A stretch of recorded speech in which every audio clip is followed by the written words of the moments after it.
Hello dear student, welcome back to my YouTube channel. आज हम ऐसा टॉपिक लेके आए हैं जो आप लोगों के बोर्ड एग्जाम में कई बार पूछा गया है, मोस्ट इम्पॉर्टेंट है, ये आपके सिलेबस में भी है। इसी टॉपिक पे आज हम लोग बात करने वाले हैं, तो आप लोग वीडियो को लास्ट तक देखते रहिए। स्टूडेंट, हम लोग इस वीडियो में देखेंगे लैंगिक और अलैंगिक जनन, मतलब जो अलैंगिक जनन होते हैं क्या होते हैं और लैंगिक जनन क्या होते हैं, दोनों में हम लोग अंतर यानी डिफरेंस को देखेंगे।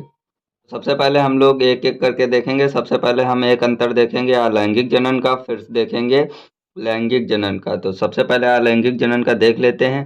एक ही जनक द्वारा संतान की उत्पत्ति होती है, मतलब जो अलैंगिक जनन होता है उसमें एक ही संतान की आवश्यकता होती है, चाहे वो नर हो चाहे वो मादा हो। जैसे आप लोगों ने अमीबा को देखा होगा, पहले वो एक रहता है, उसके बाद टूटकर दो, फिर दो से चार, चार से आठ, आठ से 16, ऐसे वो पूरे तालाब में फैल जाते हैं। और इसमें एक ही जनक की आवश्यकता होती है, वो चाहे नर हो और चाहे मादा, उसमें संतान की उत्पत्ति हो जाती है।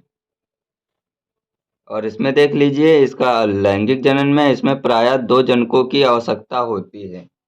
इसमें एक नर और एक मादा का होना ज़्यादा आवश्यक है, जिससे वो निषेचन करके नए जनक की उत्पत्ति कर सकें। तो आप लोग समझ सकते हैं कि अलैंगिक जनन में एक ही जनक की आवश्यकता होती है संतान उत्पत्ति के लिए, और लैंगिक जनन में दो जनकों की आवश्यकता होती है संतान उत्पत्ति के लिए। तो अब हम लोग देखेंगे सेकंड इसका अंतर।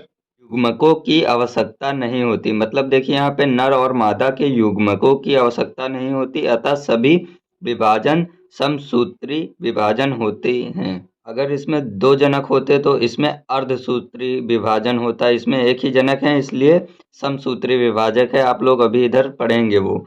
अलैंगिक जनन इसीलिए कहलाता है क्योंकि यह समसूत्री विभाजक होता है। तो अब हम लोग ये वाला देखते हैं, इसका सेकंड। युग्मकों के निर्माण के लिए अर्धसूत्री विभाजन होता है। इसमें देखिए समसूत्री विभाजन होता है क्योंकि इसमें एक ही जनन की आवश्यकता होती है और इसमें दो जनन की आवश्यकता होती है, तो इसमें अर्धसूत्री विभाजन होता है। आप लोग समझ सकते हैं। आप लोगों को एक बार फिर से अंतर बता देता हूँ, आप लोग देख लीजिए दोबारा से। अलैंगिक जनन मतलब इसमें देखिए युग्मकों की आवश्यकता नहीं होती है, अतः सभी विभाजन समसूत्री विभाजन होते हैं। देख लीजिए, युग्मकों के निर्माण के लिए अर्धसूची विभाजन की आवश्यकता होती है। इसमें देखिए युग्मक की भी आवश्यकता होती है, तब इसमें अर्धसूची विभाजन होता है। आप लोगों से कोई क्वेश्चन करे कि लैंगिक जनन में कैसा विभाजन होता है, तो आप लोग बता सकते हैं अर्धसूत्री विभाजन होता है। और आप लोगों से लैंगिक जनन में कोई पूछे तो समसूत्री विभाजन होता है। मैं उम्मीद करता हूँ ये दोनों पॉइंट आप लोगों को समझ में आ गए होंगे। अब हम लोग तीसरे की पॉइंट की ओर बढ़ते हैं।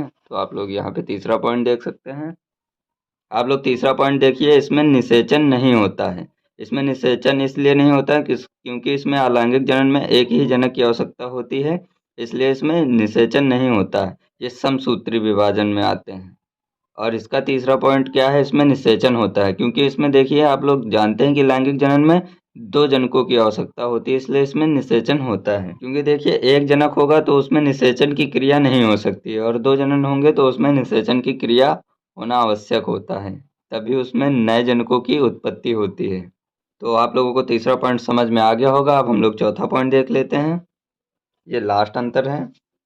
आप लोग चौथा नंबर देख लीजिए, नए जीव जनक के समान गुणों वाले होते हैं। मतलब देखिए जैसे अमीबा है तो जो नया अमीबा बनेगा वो बिल्कुल उसी के समान नया अमीबा बनेगा। तो आप लोग समझ सकते हैं कि नए जीव जनक के समान गुणों वाले होते हैं। जैसे कि अमीबा चाहे जितनी बार वो नया जनक उत्पन्न करे वो उसी के समान ही होगा। बट इसमें चेंजेस होता है, नए जीव जनक के समान नहीं होते हैं क्योंकि दोनों जनकों की गुण पाए जाते हैं। इसमें देखिए नर और मादा दोनों जनकों के गुण पाए जाते हैं, इसलिए समान नहीं हो सकते हैं। और इसमें देखिए एकदम समान होंगे, जैसा था वैसा ही दोबारा नया उत्पन्न होगा जनक। तो आप लोग लैंगिक तथा अलैंगिक जनन के अंतर को नोट कर लीजिए, आप लोगों को याद करना काफी इम्पोर्टेंट है। लैंगिक जनन में एक जनक की आवश्यकता होती है, अलैंगिक जनन में दो जनकों की आवश्यकता होती है। आप लोगों को अच्छी लगी हो तो वीडियो को लाइक कर दीजिए, हमारे चैनल को सब्सक्राइब कर लीजिए, और कमेंट बॉक्स में बता दीजिए कि नेक्स्ट टाइम किस टॉपिक पे वीडियो चाहिए, मैं उस पर बना दूंगा। तो मिलते हैं नेक्स्ट वीडियो में।